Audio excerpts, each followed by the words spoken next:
Okay, good. So, I'm here to talk about what's different in Dotty. So, today actually we have our first release of Dotty out.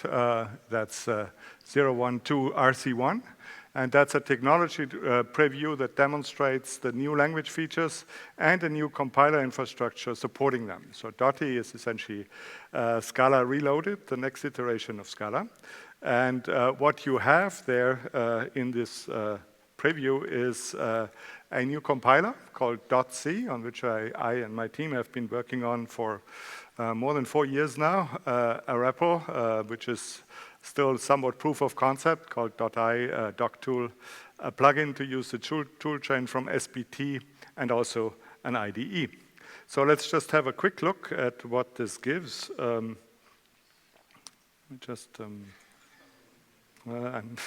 Yeah. Okay. Okay. So if we look at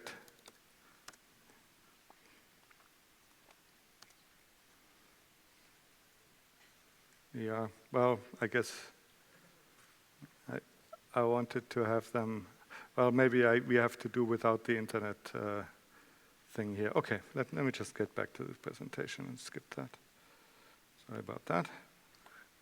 Okay, so but one thing I can show you is the IDE integration.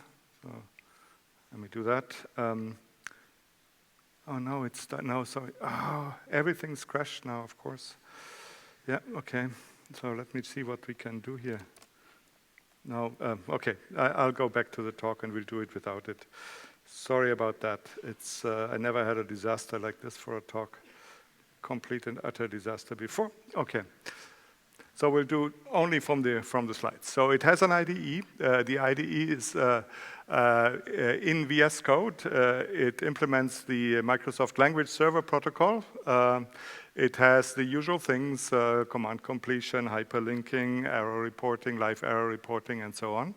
And what's notable about that IDE is that the compiler, the regular compiler, is also the presentation compiler backing the protocol. So there's not a separate compiler.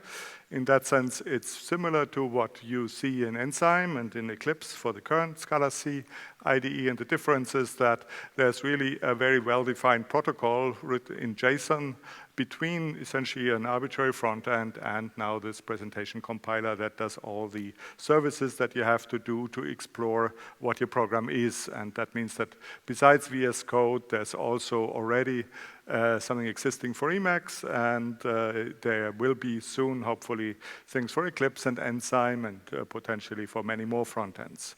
Also, that's not the only effort for IDEs. I should also mention the Dotty mode in IntelliJ. That's also being worked on, and so you will have a choice then to use either IntelliJ or VS Code or one of these other front ends. So what's the roadmap for this whole thing? How does Dotty fit in the grand scheme of things? So we're now here in 2017, and so we have here Scala 2.12. Dotty 0.1 just got released. What we will do in the next years is essentially a parallel development of both the Scala 2 branch that you see here and the Dotty branch. The Scala 2 branch, the next version should be out in early 2018. That's Scala 2.13. And Dotty will be much more rapid iteration, continuous development. But they will share one thing, and that's the rework on collections that we're currently doing, the standard library collections. So that, if that is successful, will be part of 2.13, and it will also be essentially the standard library of Dotty. Then on the Scala side, what we plan is a version 2.14, which maybe, things are still a little bit vague, will have the tasty interchange format. That's the typed abstract syntax trees on which Dotty is built and on which also, for instance, the IDE is built. And so essentially that's going forward, essentially our standard way to ship Scala programs, not just as API definitions, but as whole trees, highly compactified whole trees. And if Tasty gets integrated, there's also a chance to actually get the middle end. That means the whole bunch of compiler transformation phases that we have essentially redone from scratch in a much more intelligible way, in a much more understandable way in Dotty, because what used to be a couple of humongous phases that did many things at once are now split into more than 60 mini phases that essentially do one thing and do one thing in a very controlled manner. Over the years with the Dotty releases, we foresee that at some point in the next years, not next year, but at some point later, that will be Scala 3.0. So how are we gonna iterate Dotty until it becomes Scala 3.0? Well, what we wanna do is essentially take a inspiration from the way Rust currently works, and that's using a time-based releases with the train model. So the idea is that we will iterate very quickly. The current plan is to do it every 6 weeks, have a new unstable release, an RC release out there, which is essentially cut from master. And over those 6 weeks, we will fix regressions, and hopefully we will get a growing set of libraries that essentially will be on the unstable branch and that will test the unstable branch. And after 6 weeks, the unstable branch becomes the new stable release, and the next version of master is cut into the next unstable one, and so on, until we stabilize and jump to essentially a bigger Scala version number. Okay, so that's the plan of what we have and what we will release going forward. But I think I should spend a little bit talking about the why. I mean, why do that? Why develop essentially a new Scala compiler, a new version of the language? What's the point of doing all of that? So why Dotty? Well, to explain, I try to get to the basics and says, well, how do I explain why I did that? Because after all, it's also a large part of my life for more than 4 years, basically working on that and only that. So I think the best way to explain it is really to go to principles, what Scala is about. And I believe Scala is about this triangle of functions, objects, and types. To say, well, we want to have a language that provides a synthesis of those 3 elements: functions and objects and types. There were other languages that did some parts of the triangle. For instance, Common Lisp object model CLOS did functions and objects, a different design on functions and objects. Types and objects, of course, that's all the mainstream languages, Java, C#, and so on. Functions and types, we have very strong contenders with Haskell and ML. But all 3, well, not really. There was OCaml, but OCaml, you could say, was probably functions and types, and objects I would actually have dotted lines here because they really felt not really that well integrated in the language. That was sort of an add-on. And I think Scala was the first one that really tries to have a fusion, a synthesis between the two, where functions really are objects and types are essentially drive everything. So to really say, well, we don't want to have separate sub-languages, we want to have one language which is all 3 of these things. Okay, so since I'm talking about synthesis, synthesis actually has 2 meanings. One meaning is, of course, what I presented to say, well, bringing these things together, but the other meaning for synthesis is essentially to synthesize things, and that in our world means to generate new code. And it actually turns out that Scala is a synthesis language in the second sense of the meaning as well, because Scala is one of the languages where a lot of code gets generated. Another language like that would be maybe C++, if we look at the mainstream languages. So how is a lot of code generated in Scala? Well, through implicits, of course. We have implicits, and essentially with implicit parameters, some code gets generated, and sometimes this code is actually very, very large. Sometimes this code is much larger than your program, depending on what library you use. So implicits are a form of synthesis, and I would say they're the one thing that, I mean, implicits have existed before in some sense, but I believe Scala is the first language that really puts them in the center. It puts them in the center in the sense that they really are pervasive in the ecosystem, and also that they are a nice version to actually use these three things. So implicits, that's essentially functions, of implicit functions that take implicit parameters.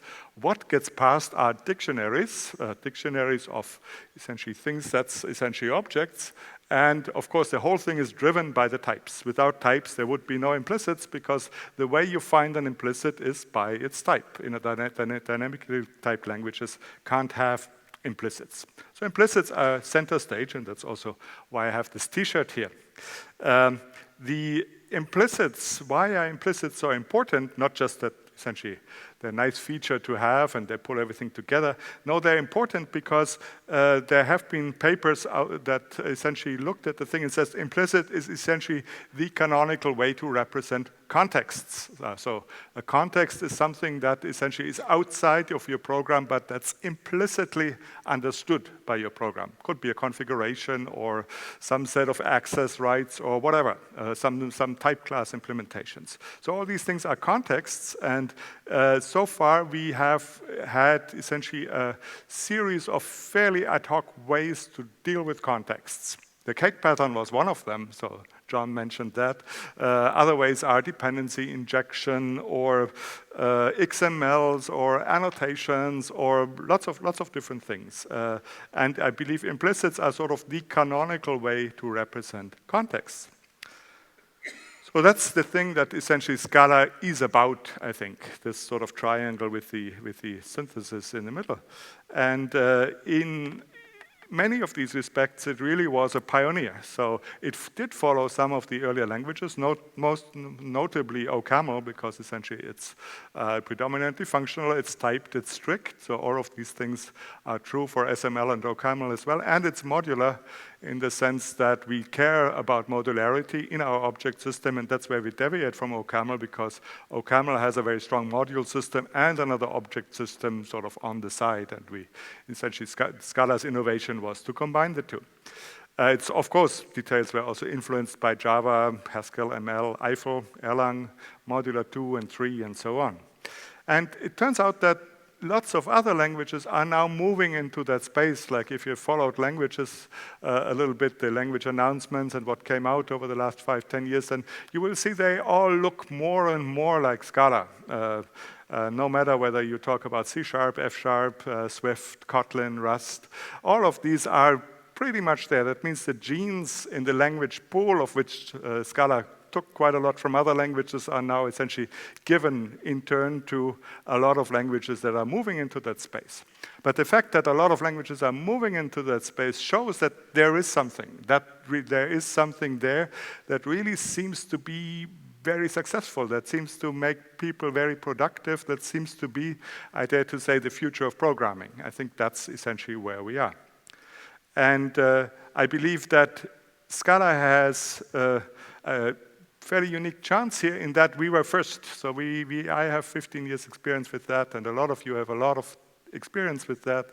The core of the user community has a lot of experience with essentially this space. So I think now is a time to take a step back and says, okay, with that experience, what can we do to crystallize this better, to make this more solid, more to bring out the essence of things.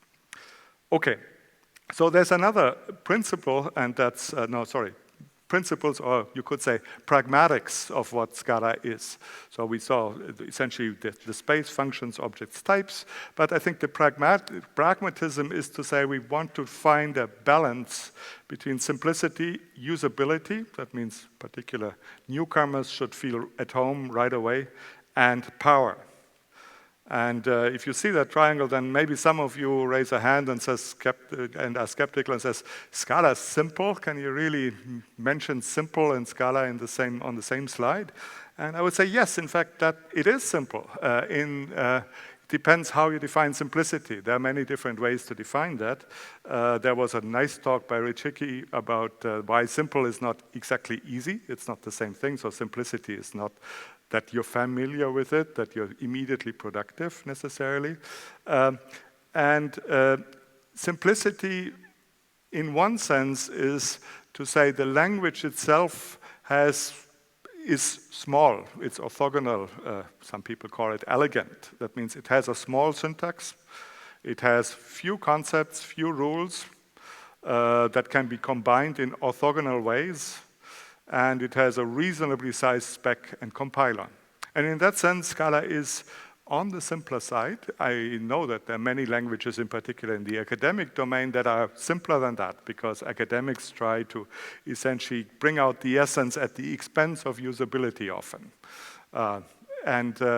But if you take sort of the triangle of, say, simplicity, usability, power, then I believe that, at least for my motivation, always was to make it as simple as I could. Simplicity was really very, very important. And in that sense, to have a smallish syntax, reasonably sized spec and compiler, I think we have succeeded.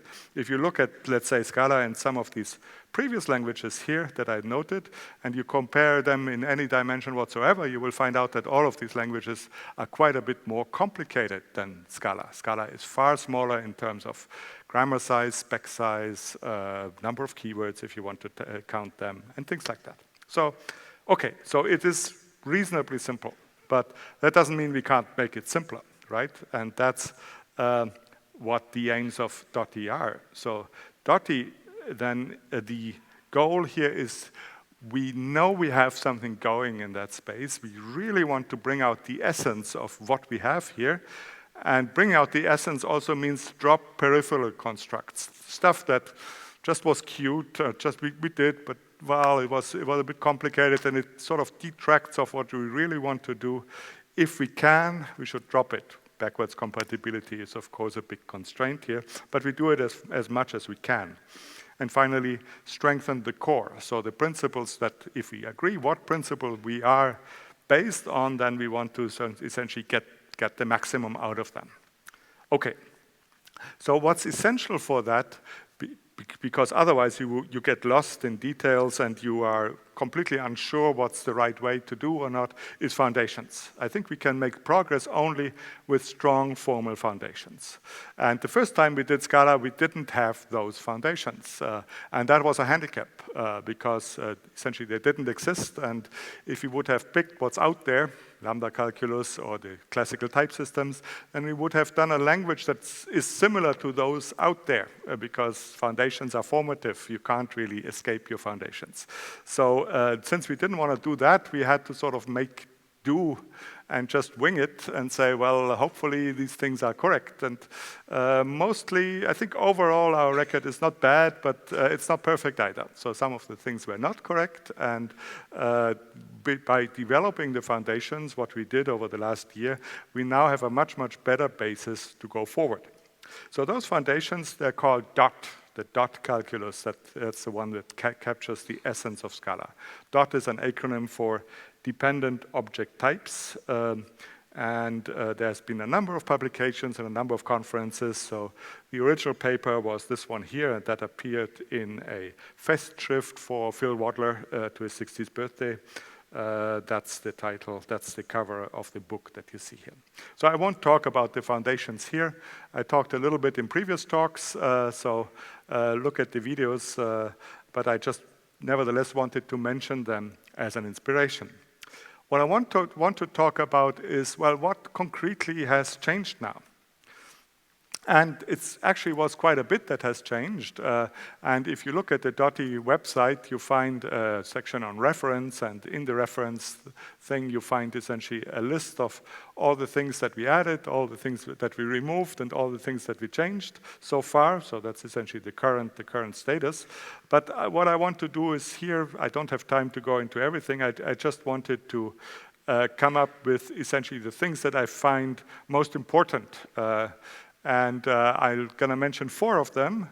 It's what has changed with the types, what has changed, the addition of enums, the addition of trait parameters, and finally, what has changed with implicits, since we were talking about implicits that we can't do without that. Okay, so let's talk about the types first. So what's the problem with types? The problem with the types was, well, it actually was quite complicated to understand type checking rules, to to understand type inference rules. And if you dig deeper, then you find that some of the things are actually very unsatisfactory. That in some of the core things, nobody understands them, including me. So we don't really know where this core function is correct or not, because we don't know what the spec should be, because we don't have a good foundation. So that's deeply, deeply unsatisfactory, because the types are the cornerstone. They're the center of it all. And so the first step was to say, well, let's remove what we don't understand, and in fact, what we know won't work by now. So what don't we understand? So the first thing that we remove is existential types. So something like T for some type X is gone. You still have wildcards because we understand them, but full existential types, we do not understand, well, I understand what they are, but I don't understand all the interaction, all the feature interactions with what's out there. And in fact, it turns out that if we take the soundness model developed in Dot, then the answer is no, existential types are unsound. The way we have them, they're unsound. And then you could say, well, can I sort of fix them to make them sound? And the answer would be unlikely. It's unlikely because they just don't fit into our approach of soundness. Okay, so existential types, first thing that's gone. Second thing that's gone is type projections, T hash A. I should say essentially we have restricted them. So the type projections, as far as they are essentially the same thing as Java's inner classes. So you project on something that's concrete, so you know what it is. That still is legal because there's no other way to model Java's inner classes otherwise. But the thing where T was an abstract type or in some other way abstract, that's no longer possible. And in fact, that also was shown to be unsound, so therefore we can't include that. Okay, so that was the first thing that's gone. The next thing is we want to replace compound types with intersection and union types. So instead of T with U, you have T and U and T or U. For the moment, you still have T with U, but it's silently interpreted to be a T and U. Well, is that more than just a change in syntax, that we now like the ampersand better than the with? No, not exactly. There's actually something very fundamental here, and that is that subtyping forms a lattice with and or. So what does that mean? A lattice. So a lattice means that if you have two types, T and U, then you will always find a least upper bound with respect to subtyping, and that you write T or U, and you find a greatest lower bound, and that's T and U. And lattices have very nice algebraic properties, and such properties, they are important in software construction, so it's really great that we have them. Okay, so lattices are good, but wouldn't with do, or what was the situation before? Well, actually, the situation before was not at all that nice. So in the same situation where you had T and U, the least upper bound of T and U could be infinite. Well, the compiler wouldn't give you an infinite least upper bound. It can't do that. But you probably remember that sometimes it gave you a very, very large upper bound. So like the typical error messages where you have pages and pages and pages of a single error of a single type, generally that came because of that. Because least upper bounds, they just got out of hands. They got very, very large. And of course, there were breaks in the compiler to truncate them, but they were not perfect, and some of them slipped through, and that's what you got. So deeply unsatisfactory. You could say, well, at least, well, what about lower bounds? Isn't T with U at least a lower bound of them? And the answer, again, is unfortunately not, because here you have two lower bounds of T and U. One is T with U, and the other is U with T. And unfortunately, with is not commutative, because depending on how you write them, you will resolve members to essentially always look at the right type first and at the left type second. So if you swap them around, then you look up the types in a different order. So that means the types can't be identified. They can't be the same. So that's the second violation of the lattice principle. Whereas with and is commutative, there's only one greatest lower bound, and that's essentially the intersection of those two types. So much nicer in the properties department, and therefore I believe a definite advance over what we had before. Okay, the third change in types that we did was we added type lambdas. So a type lambda is written like that. So it's a higher kind of type that takes a type parameter x. You could have several there, several x's there, and essentially gives you back a type t, which typically will refer to this variable x. Type lambdas, of course, we have in Scala.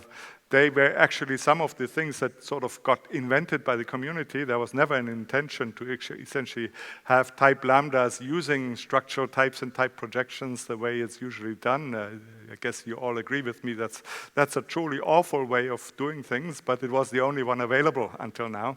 So that thing is also gone. It has to go because we don't have projection anymore. So this previous type lambdas using this unwieldy structural types, you couldn't apply them anymore because application meant projection, and projection is out. So type lambdas are now primitive and much nicer. So that's good. The second change that I want to talk about after types is traits, and that's a minor one, but I think nevertheless important one. So what's the problem with traits? So the problem is that so far we didn't really have a way to pass parameters to a trait.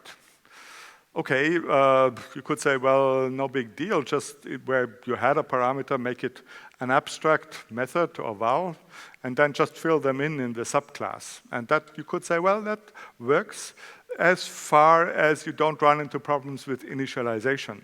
Because the nice thing with parameters is they are essentially initialized before the constructor of the thing is run. You have the parameters and you can use them in the constructor. With abstract values, that's not the case. They are initialized after you run, and I guess if you take the whole audience together and you say how many null pointer exceptions you all already had because of that, we would get quite a good number together. I guess everyone already had that problem in one form or another. So there was one thing before which was very sophisticated, very tricky, which was called early definitions. Who here has used that already, this thing here? So an early definition is class C, and then you write extends, and then comes a block, and there you define your abstract vals in the trait, and then comes the trait. And the idea was the abstract vals, they are then initialized before the trait is run, so problem solved. So who has already used that? Oh, wow, yeah. So quite a sophisticated audience. Usually I get much less hands than that. Yeah, so you'll have to rewrite your code now. But I guess you'll thank me for it. So because now we do the obvious thing, we have trait parameters. So we have, instead of that, we have trait t, and it can take a parameter x, and then you just say class C extends t22.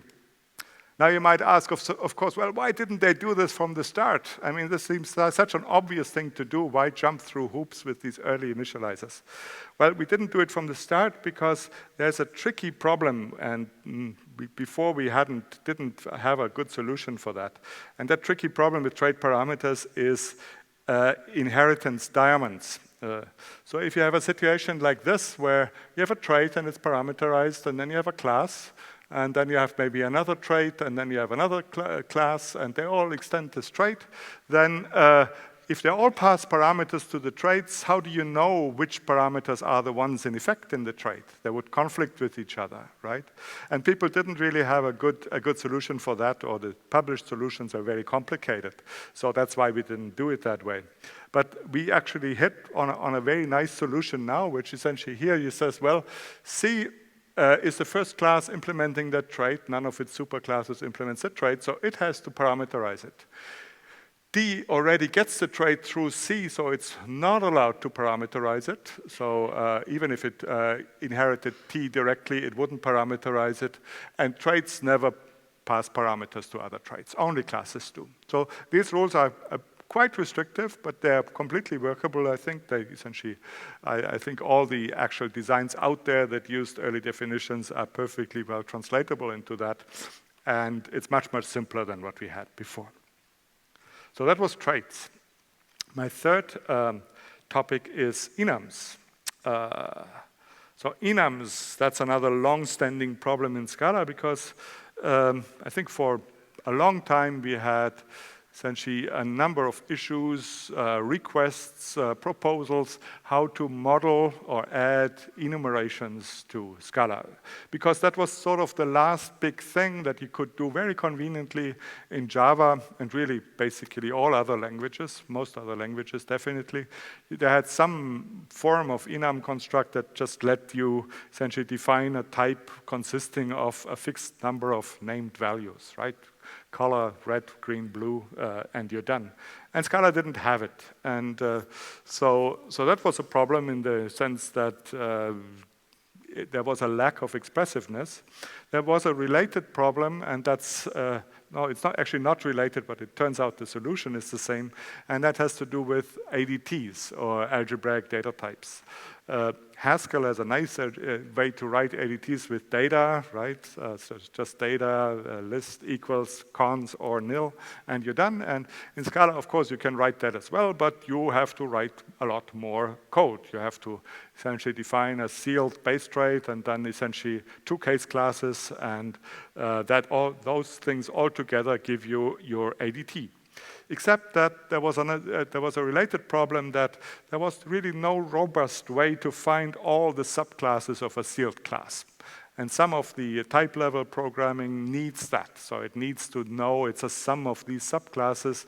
And essentially there's no good way to do it because with a sealed base trait and children, they can be defined in any order. And it's very hard to sort of figure all these things out to come up with the right subclasses and do this at the right time. So that was another problem. So the solution to all of these, which sort of finally made me jump over the fence to say, well, we can catch 3 flies with 1 stone, so it might be worth. You see, normally I'm always the one, no, we don't want to spend a new feature on the language. Scala should have as few features as possible. And here, sort of, I jumped over my own shadow and said, well, okay, let's do it because we have so many flies to catch here that it might be worth it. And so what we did is we added an enum construct, which supports both enumerations and ADTs. And the other thing it has going for it, in my opinion, is that it maps transparently to classes object vals. So the type checker actually isn't even concerned with enums anymore. It's all done in the desugaring between the parser and the typer. And since the type checker is the most complicated part of Scala, if we can essentially take off the load of the type checker, that's a net win.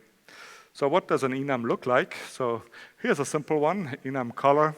It has 3 cases, red, green, blue. So it's what you imagine it would be. Well, what does that expand to? Is there a way to write that in a bit more detail? In fact, there is. So another way to write this thing is to say, okay, we have an enum class, so that's the type, and that's color.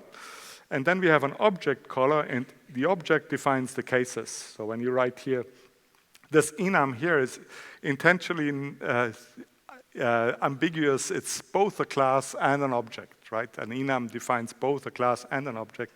And the cases go in the object because they can't go in the class because then in that case, essentially, they would need a dynamic this as a prefix. And in Scala, we take scoping very seriously. So they have to go in the object. So it looks like this. Okay, you can say, good. So that's what is the compiler doing with that? What's the compiler doing to expand this? So now I show you an even more detailed version of the same enum. Oops, sorry. So it expands it into a, sorry, here I should have said it's a sealed class, color, extends enum, and its companion object then defines 3 values, red, green, and blue. And those values are essentially use a common creator called $new, and they pass to it a tag. So every enum has its own unique tag starting from 0 and a name. So if you print these things, they will print out nicely, and you can essentially obtain an enum value by its name and so on. Okay, so that's the most basic things, but then the true test of that was, well, can we do more complicated things with it? Because one thing we don't want to do is essentially give you a construct which sort of works in the easy cases, and when it's complicated, you have to fall back to something else. So the next complication is parameters. So enums can have parameters, and here I actually did a mistake. It should be enum color, and here you should have x, a parameter x colon or color value colon int after color. But you can pass parameters from the cases by just essentially writing an explicit extends clause, and then you pass the parameter that you want to your supertype. Okay, so far enums. What about ADTs? Well, ADTs actually look a lot like enums. So here's a simple ADT. That's option, that's the one we know. So we say option has a type parameter, it's covariant. And then it has two cases, sum and none. So none looks like an enum value, and it really is. It's essentially the single enum value that implements option. But sum is different because sum itself has parameters. So it has a type parameter, which is the same as option. And it has a value parameter, of course, which is the value that is captured by the sum. So how would we translate that to understand what that is? So that's what it would be. So that would be a sealed class option, extends enum, and the object option now has our familiar case classes. So it has the case class sum, and the extends clause is synthesized just from this parameter here. And we have the case object none, and that's also synthesized. So what the compiler here figured out is that none here doesn't have a parameter, so that means to extend object, we have to figure out what the actual parameters here are, and they get interpolated. If the parameter is covariant, we put the lower bound, nothing in there, and if it's contravariant, the upper bound. So that's the rules that we have here. And here's the relic of our enum things to really show that ADTs are enums, so they still have an enum tag, and the compiler will give it to you, and one could use this enum tag potentially later on to get potentially more efficient matching with a switch or something like that. Anyway, it's there. So that was option and enums. The fourth area I wanted to cover is implicits. So what are the problems with implicits? I would say there are mainly two. The first problem is there are too many puzzlers. Implicits, there's too much head scratching. And some of that is unavoidable because it is a very advanced subject. I mean, program synthesis is advanced. And some of it is avoidable and just plain annoying, and we should try to get rid of those. And the second problem is there's also too much repetition. Sometimes your implicit programs read like a lot of times you pass the same implicit parameters again and again and again. So let's see what we can do about those. Puzzlers first. So here's a puzzler. It's not exactly the puzzler that is number 54 in the book by Scala Puzzlers book, but it's close to that. So question, what does this print? It's simplified from 54. So suits is a list, club, spades, hearts, diamonds. Println just does console println of an int, and we print 42. Out of bounds exception. Well, hint list of string is a function, is an index out of bound exception. Excellent, yes.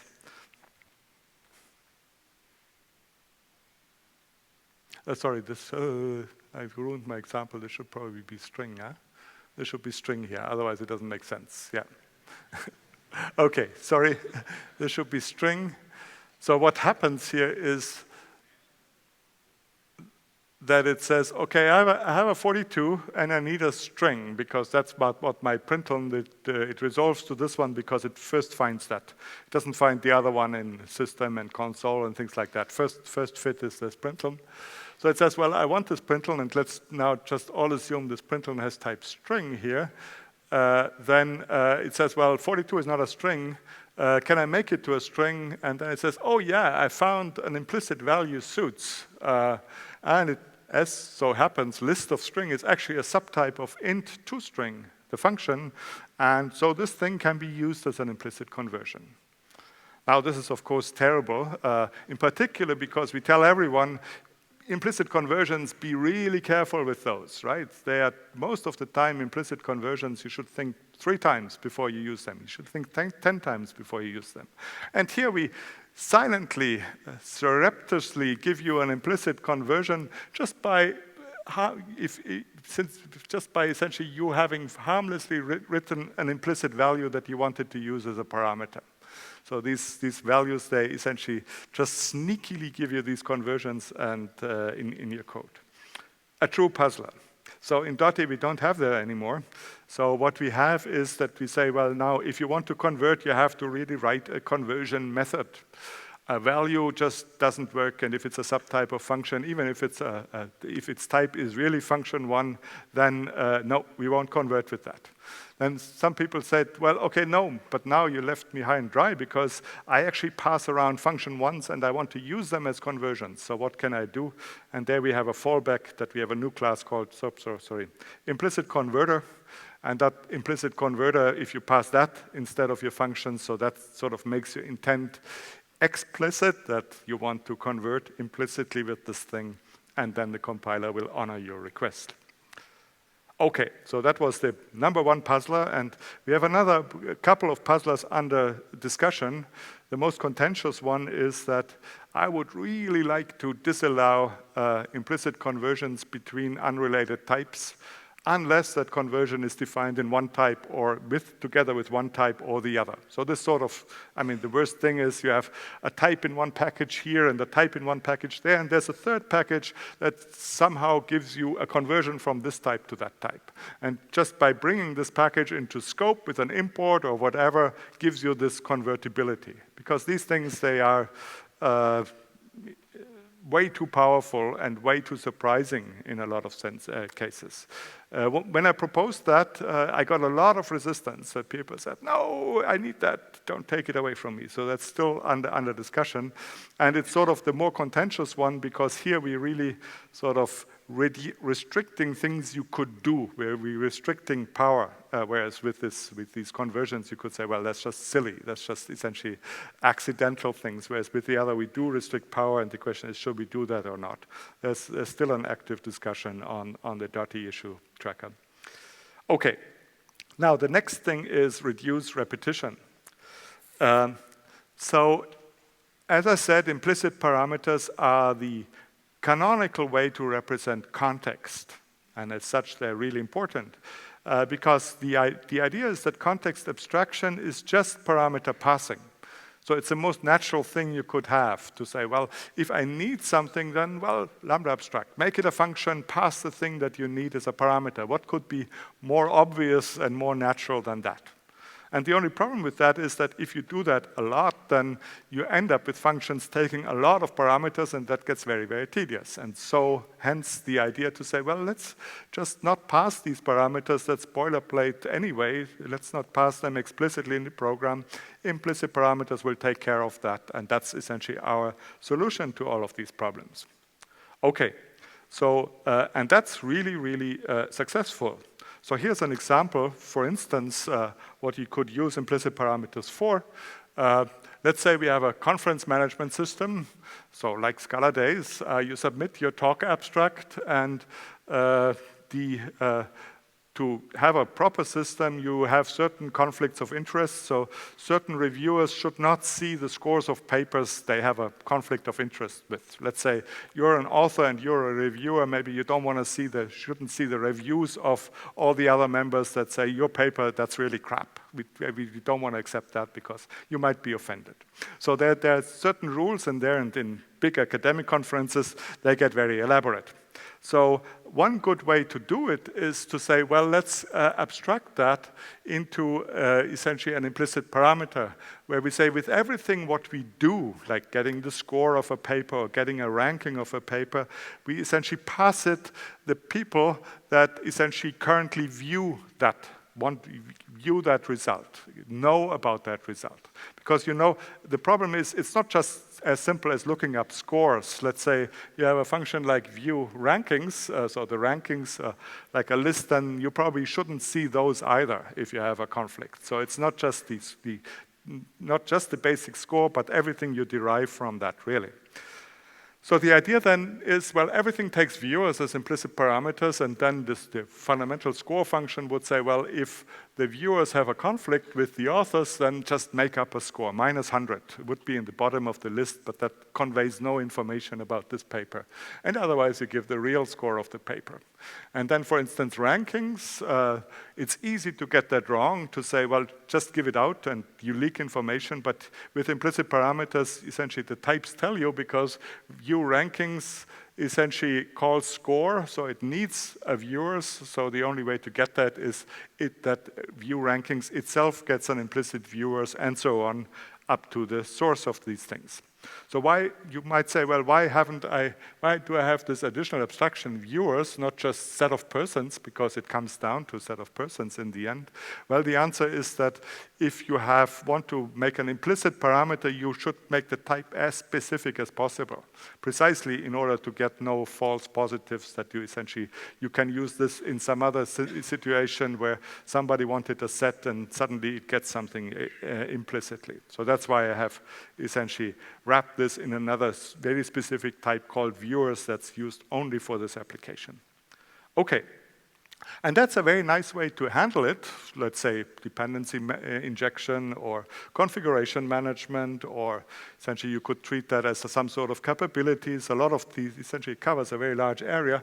What's nice about it is because these things are parameters, I can change them at any time. So I'm not essentially forced to have always the same viewers. So one thing I could, for instance, do is I could have a delegate method that says, well, I have a query and I want to delegate some task to these other persons. And then essentially I run this query with the viewers of whatever it had before and the person I delegate to. So if that person has a conflict, then of course that person shouldn't see a paper. So essentially the nice thing about implicits is I get them for free everywhere, except when I want to overwrite, and then it's very easy because I just have to essentially give one parameter explicitly, like it's done here. This query thing, that's the implicit parameter. The viewers here, that's given explicitly here. Okay, so what's wrong with that? Well, what's wrong is in a large system, it gets very tedious to declare all these implicit viewers parameters. You saw 3 on this slide. That's maybe not so bad. But if you continue, then having to write implicit vs viewers a couple of times doesn't look so bad. But in the Dotty compiler, there are more than 2,600 occurrences of the parameter, of that very same parameter. So it does get out of hands. Okay, just noted that's actually not, let me just try something about that.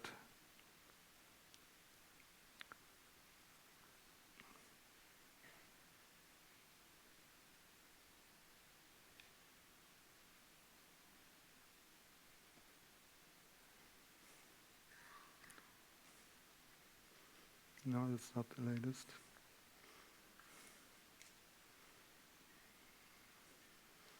I actually deleted the thing.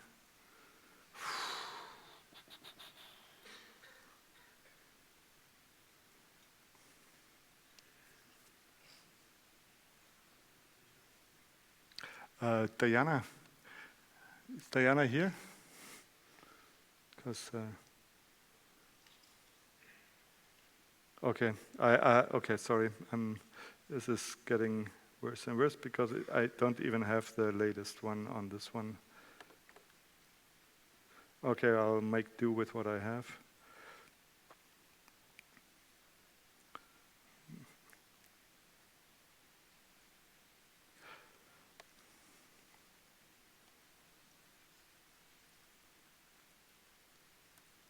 Okay, so In a large system, it gets tedious to declare these viewers parameters, and that gets worse as things grow bigger. So in the Dotty compiler itself, we use this implicit pattern a lot because there's a thing called context, which essentially contains everything the compiler has to know, and we pass that everywhere. So if you count them all up, we have more than 2,600 occurrences of that parameter. Would be nice to get rid of them, right? So how could we do that? So if we want to look for a solution, then the first step to do is we can massage the definitions of view rankings a bit. So view rankings essentially could be written, instead of taking an implicit parameter, it could be an implicit closure, like this one. So we just move the parameter from the left-hand side to the right-hand side. Okay, and the body is exactly the same. And you could say, well, what's the type of view rankings? Well, so far, that was a viewers to list of paper, the result type of the body. But you could say, well, that's a shame. The type doesn't express something that's fundamental here, namely that implicit here. Where's the implicit gone? It's no longer present in the type. The type is just a normal function. So let's change that. So let's say from now on, the type will be implicit viewers to list of paper. So all we did was just to say, well, this thing is implicit. Or desugared, it would be, since functions map to function 1, if you have an implicit here in front, it would be implicit function 1 viewers list of paper. Okay, so what is this implicit function 1? Well, that's just a version of function 1. So you can think of it as a subtype. And it has an apply method, like function 1 has an apply method. And the apply method takes an implicit parameter. And that's it. So it's really the same as function 1. So what rules do we have for typing? The rules for typing are, again, quite obvious. So the first one says implicit functions get implicit arguments just like implicit methods do. So that means if we have an implicit function value like this, and we have an implicit val that matches the type, then if we write f, it just expands to f of a. That's basically just by analogy to what implicit methods are. And the only new rule is really the second rule, which says, well, if we can create implicit functions on demand. So if we have a body like B, and the expected type of the body is implicit A of B, and B is not yet an implicit closure, then B expands to essentially this thing here. So we say, well, the expected type is implicit A to B, so let's give it a value of that type, and the value the way we construct this value is by saying, well, it's an implicit, and then some parameter, doesn't matter what the name is, and give us back the B. How do you get at the parameter if you don't know what the name is?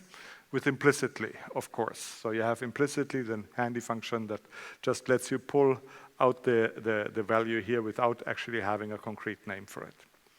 Okay, so let's see what that could do to our conference management system. So what I'm going to do is I'm going to do a type definition called viewed of t, which is implicit viewers to t. So that's the nice thing about types, I can abstract over them. I can give them a name, use only the name afterwards.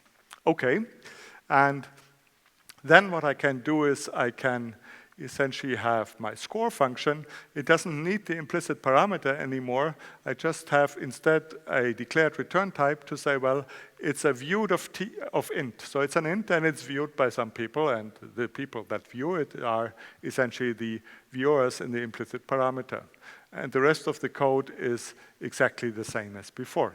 So what the compiler would do with that is to say, viewed of int, aha, that's an implicit function type, so I have to turn this whole thing into an implicit closure and essentially implicitly declare the implicit parameter that gets passed into the body. And the same thing for view rankings and delegate. It's the same thing everywhere over there. So what I would get for view rankings then is essentially that's what I write, and that's where is it? That's what the compiler would make out of it. It would essentially pass this thing, create this thing implicitly.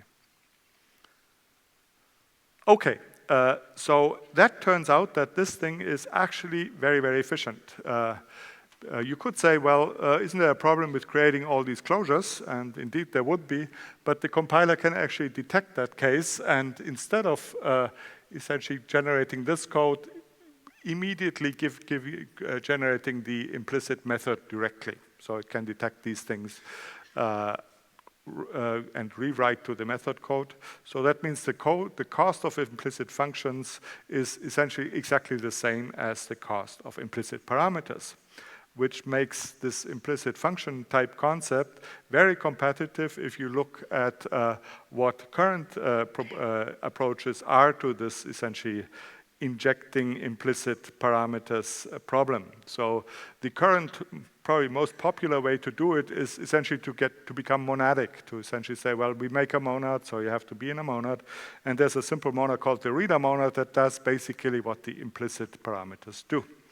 So it's essentially the implicit reading that I've shown you, but in a monad. So it has, like the implicit function type, the advantage that the reading is abstracted in a type. That's why people used it so far. I think that's the biggest advantage.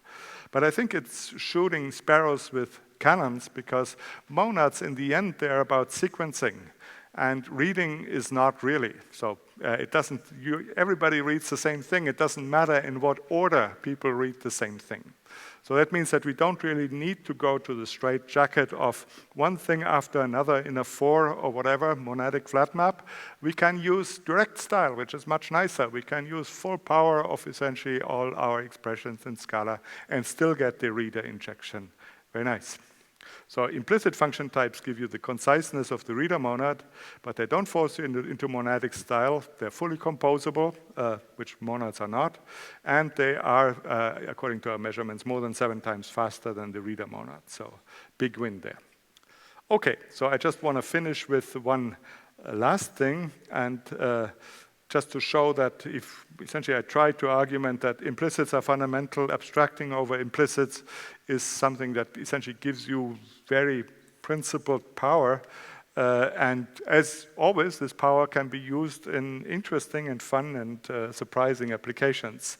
So one application I stumbled across was the so-called builder pattern. Builder pattern is, I think it's been popularized by Groovy, maybe Ruby, I'm not sure, Kotlin as well.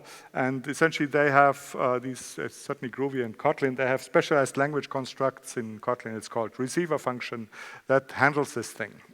So a builder pattern is that you can write a table like this. So you can have a table and a row, and then you have cells and in these rows, and you get what you would expect, a 2-dimensional table. So it's a nice way to have a DSLs to construct things. So once I saw that, I said, well, implicit function types, can they solve this problem? And indeed, they can solve it in a very nice way. So here's how we would solve this thing with implicit function types. So we would say, okay, let's maybe look at cell first. So a cell thing, what this does is, if we look back, obviously, I mean, these are all blocks. So these things all, in a sense, add themselves to essentially the thing in their environment. So you would have here a row. Let's start with a row. You would say, okay, let's start with a cell. The cell would say, okay, let's define a cell, and once it's defined, add the cell to the row in which the cell is defined. And this row is then an implicit parameter. So that's the trick here. So what does a row then do? So a row says, okay, let's define a new row and then call the init method. And the init method, it takes an implicit function from row to unit. So essentially, the thing I pass it in the init knows how to, expects a row and will essentially add itself to the row. So it calls the init function, and then we add the row in turn to the table, and the table does essentially the same thing. It expects an init, which is, again, is an implicit function, creates a new table, runs init, which adds the rows, and then finally returns the table. So here, what I have here, that essentially every cell gets the enclosing row as an implicit parameter, and every row gets the enclosing table as an implicit parameter. Okay, so that brings me to the end of the presentation I have here on the slides. Unfortunately, the rest has been taken down at the beginning of the talk. So I'll just essentially wrap up speaking freely. So so that's what we have. I gave you a quick rundown to what Dotty currently is. I promise that we will break things at a fast pace in the future. So that means that Dotty currently is definitely not production ready. It's there for experimentation. It's there to essentially, there are several other features we wanted to add and to develop. But if you are in for essentially a cutting edge thing to say, I want to try it out, I want to maybe contribute to the development, I want to shape the future of what Scala is, I think now is a great moment to jump in. I should like to thank all our contributors. That's first the EPFL team, the Dimitri Petrashko, Guillaume Martres, and many, many others. And it's also the Lightbend Scala team with whom we have been in regular contact about essentially advice how to do things. And I expect that as we shape up things towards Scala 3, we will work closer and closer together to make that happen. Thank you very much, and I'm sorry that we had all these breakages in this talk, and thanks for staying with me through them.